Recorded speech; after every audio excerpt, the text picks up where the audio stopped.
Welcome everyone to another episode of Season 5 of the Collective Table Songs of Summer. During this season, we're talking with songwriters and musical artists about their songs and spirituality.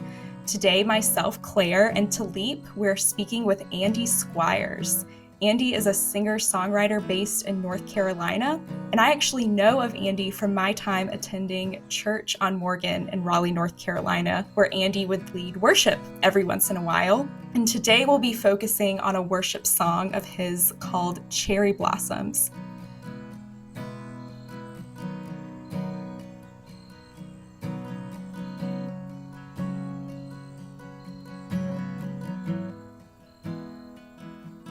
Andy, we are so excited that you are joining us today. Hey guys, great to be here. Yeah. So Andy, before we get into any of the details of the song, I would love for you to share just a little bit about yourself. Yeah, so I'm a middle-aged man, married with kids. Most of my kids are on their way out of the house. We had a bunch of kids, and they're mostly young adults. Got two teenagers left at home, but so I've been a songwriter, musician for the better part of my adult life, but I've also spent a lot of my time serving the local church. So I work as a pastor in a church right now. So I kind of have like three projects that I'm continually working on right now in my life. I'm serving my local church. I'm writing and producing music, and then I've also gotten into writing books lately. So yeah, those are the three main areas of effort that I'm working on. Wow, I did not realize that you are a local pastor. What church are you at? I'm at a church in Charlotte called Queen City Church. I'm on staff there. I'm not the lead pastor currently, but I'm part of the pastoral staff there, and I've been there since 2015. Wow, That's awesome. Yeah. As we were listening to the song, some of the stuff that kind of shot out to me, like at least in sound, is it's a very folk sounding. Are there any inspirations that you have that you feel main artists that you really love that sort of inspire you, or like that sort of put you in the place where you were writing this tune specifically?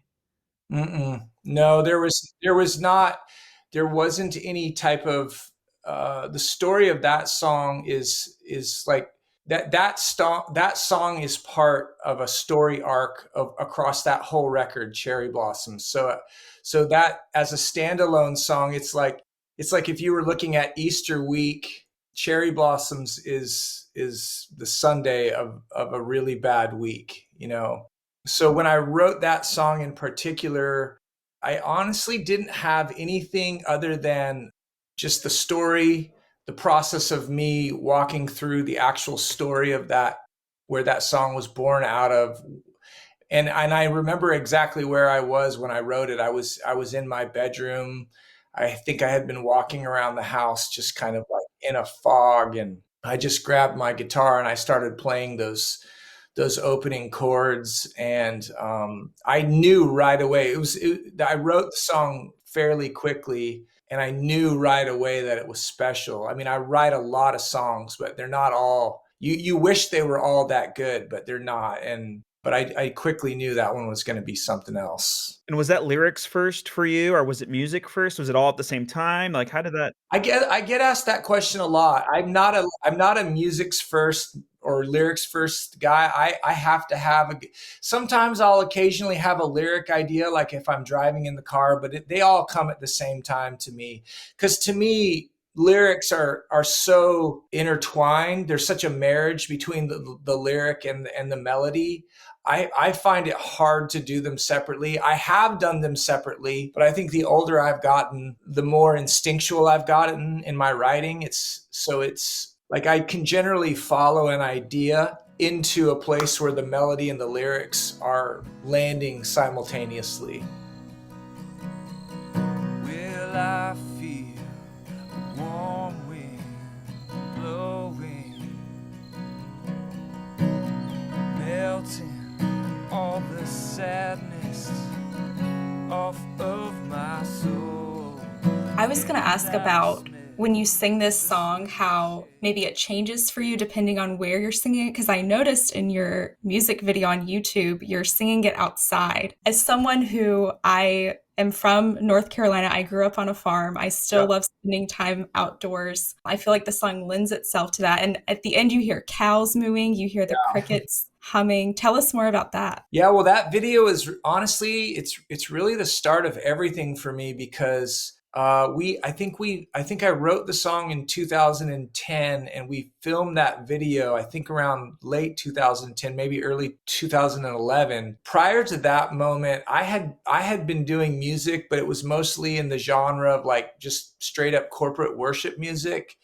And I had some little bits of success here and there, but when that song went into the world, it changed everything for me because that video itself, I can't use the word viral, but within a certain niche audience, that song did really well for us. And we filmed it in the field behind my house because I don't know, it just felt like it just made sense. You know, I wrote the song on a farm. That whole record, Cherry Blossoms, is filled with allusions to the land that we were living on at the time. It just made sense when we were trying to come up with video ideas just to go. That's my oldest daughter. Oh, cool. Wow. But yeah, I just felt like it needed to be a family affair with the cows in our background too, you know. Yeah. So those are your cows. No, Okay. they were the property owners that we were renting from at the time. But I think my dog is running around. There's a cow dog. I can't remember what type he was, but his name was Clarence. He's in the video, so that was special too. I love that. And I smell the sweet cherry blossom, pouring all their gladness into my soul. It's such a sensory experience. Mm-hmm. You describe the warm wind blowing this, and it culminates with these sweet cherry blossoms. Yeah. Can you tell us more about, those lyrics specifically? Definitely. I'm actually not known for happy songs. I'm always skewing tragic in my communicating, but that song, gosh, sometimes songs just drop out of the sky, and I take writing, the craft of writing, very seriously, and I'm always suspicious of people who say things like God gave me this song, or I get what people mean when they say that, but a lot of times the end result, I don't know if it's good enough to be for God to take the blame for it. You know what I mean? But like for this song particularly, it did just feel like it dropped out of heaven. And for me, it was like when I was writing it, I think I was trying to lay hold of something that I hadn't quite felt. Like I was anticipating goodness coming back into my life. And I think those pictures what's funny about the song is that the pictures aren't groundbreaking. There's nothing new there going on. Like maybe, back to the conversation about, the first question was about inspiration. Maybe there's some like late Motown motif going on there, some Curtis Mayfield leanings, and maybe I was channeling that without knowing it. Because it's funny because I like the first lyric is well, or like depending on where I'm singing it could even be and I feel a warm wind blowing, or well, I feel a warm wind blowing. It's like it almost starts in mid thought. There's not really a setup. It's just like you dive straight into this picture. There's not quite a narrative happening. It's more like painting a picture. But for some reason, it just works really, really well. And I think it's the kind of song that without trying, it makes people feel something before they even have that reality working in their life, And I think that's the best kinds of songs do that, like the old Elton John thing of like sad songs, they say so much. Well, they really do. It's like you can't stop singing sad songs, but If all you do is sing sad songs, then you probably end up in trouble. My soul in winter, I believe you. In springtime, I see you. It's so good to be with you. My hope has come. I think Cherry Blossoms for me was a bit of a life preserver that I needed, just to sing my way out of the darkness, So that warm wind, the smell of those cherry blossoms, that springtime imagery, like I said, nothing revolutionary, but you know what? This is the thing about art, is that if the Spirit, when I say the Spirit, I mean the Holy Spirit, the third person of the Trinity, if the Spirit is on something, you can take the oldest language, and if the Spirit is on it, it will cause it to be made new, and I think that's what happened on that song. That's beautiful. And getting to that, the rest of your album, you were saying this was Sunday, that this song was the song of hope.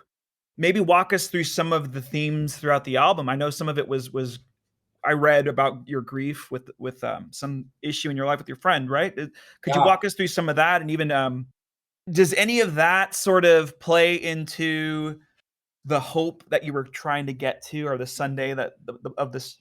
Yes. So here's another reason why I think Cherry Blossoms as a song works. Yeah. Because the song came out of a tribe. Like, the song came out of a tribe's story. I think a problem with a lot of the music that we listen to today is that it's disconnected. Like, one of the main issues that we have in the world right now is the sense of disconnectedness. We're connected by all things electronic, and so we often have a sense of connectivity. But I actually believe that the future of humanity is going to be found in local places. It's going to be localized, right? So even in our attempts to build platforms to get people who might be alone in the world, right? We want to reach those people, but to me, at least what I'm trying to do with my life is I'm trying to tell people that the healthiest version of human life is one that is connected to some type of community. And the story of Cherry Blossoms is I was a part of a church. We were, small church, maybe 200, 250 people, tight-knit community. God was doing amazing things for us, to us, through us. We just had a lot to be grateful for, kind of just enjoying life in God. And then in the middle of it all, there was a night, I'll never forget it. A dear friends of ours were sleeping in their bed one night, and somebody came into their house, broke into their house, and murdered the husband of this family.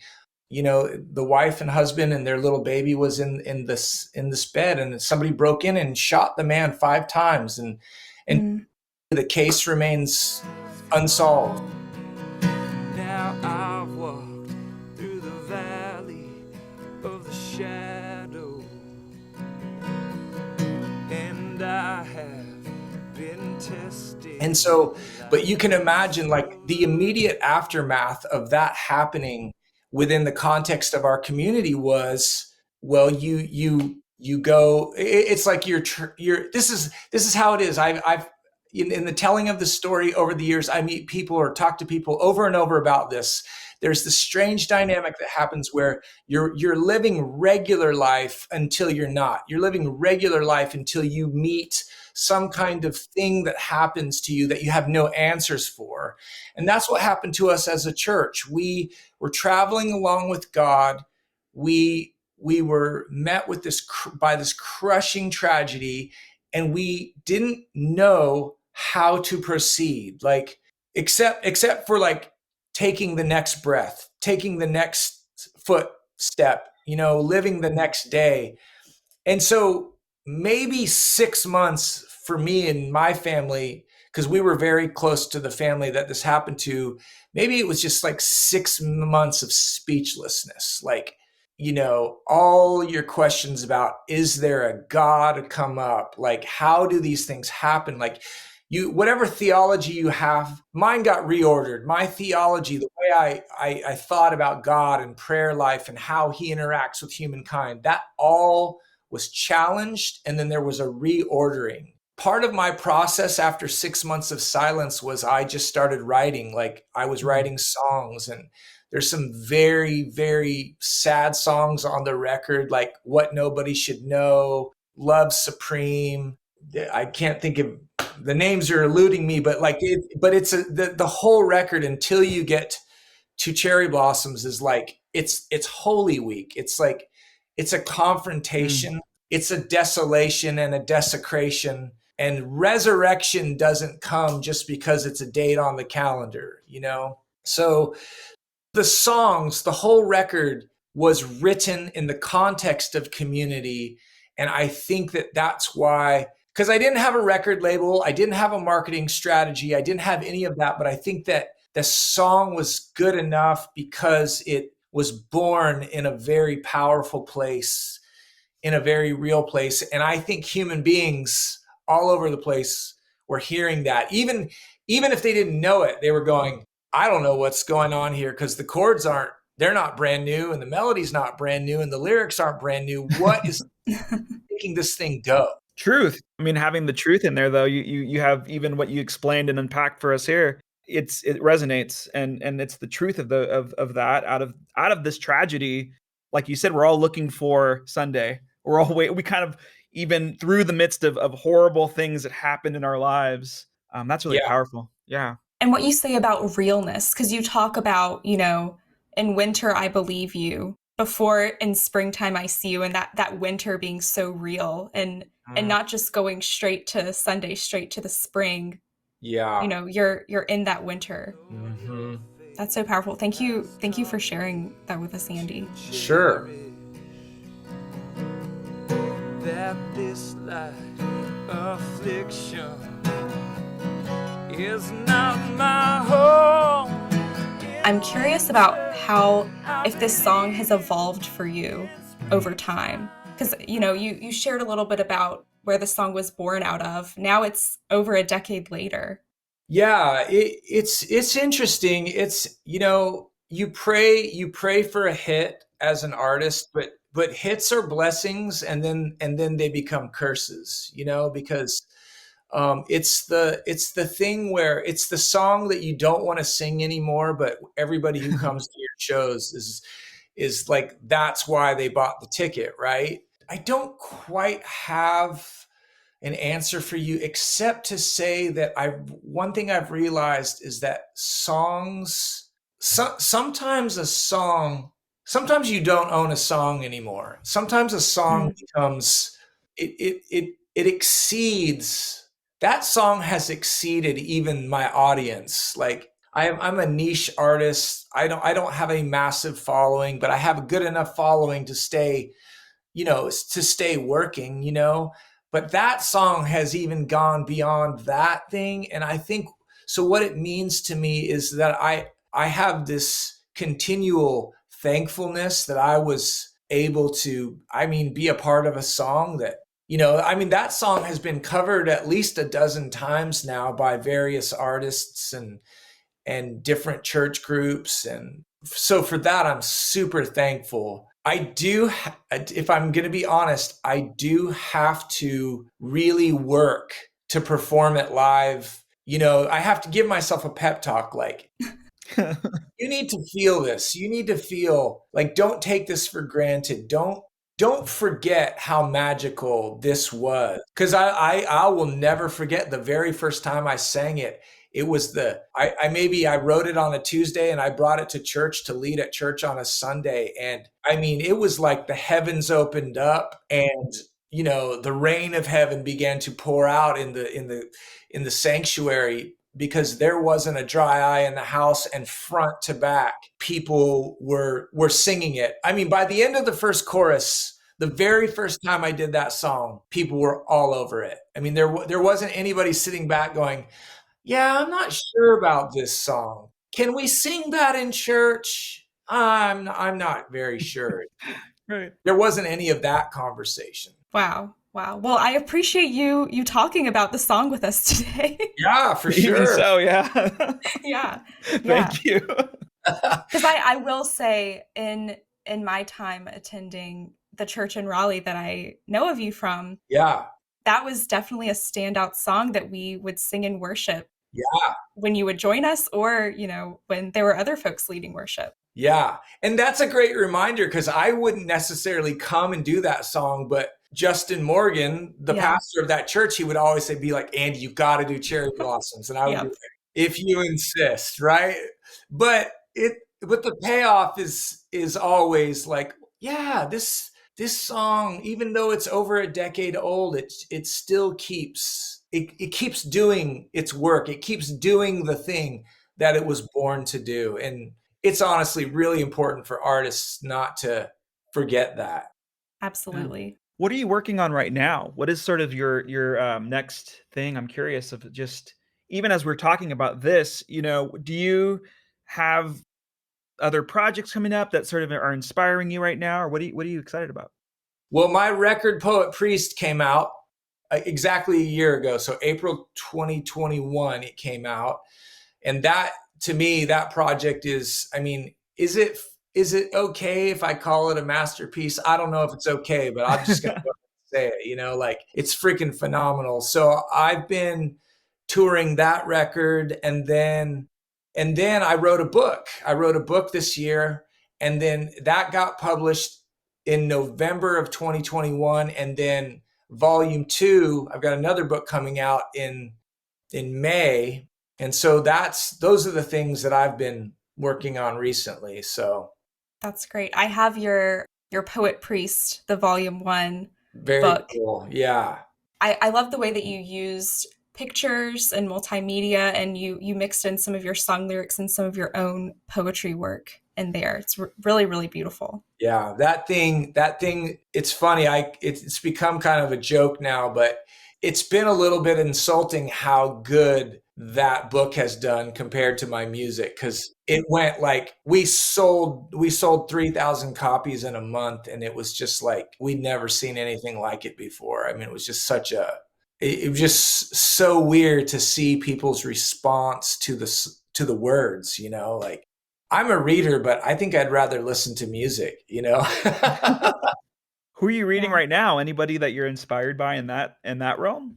Let's see. I mean, I read it all. I mean, it's funny. I've got Steinbeck's Grapes of Wrath on my bedside table. I mean, surprisingly enough, I had never read it before this year. Wow. But I bought a copy for my wife, and she read it, and she's like, Andy, I cannot believe you haven't read this book. This is like right up your alley. And so I'm 3/4 through that right now. So, but I'm a Steinbeck fan, so it was easy to get into and, enjoy. That's awesome.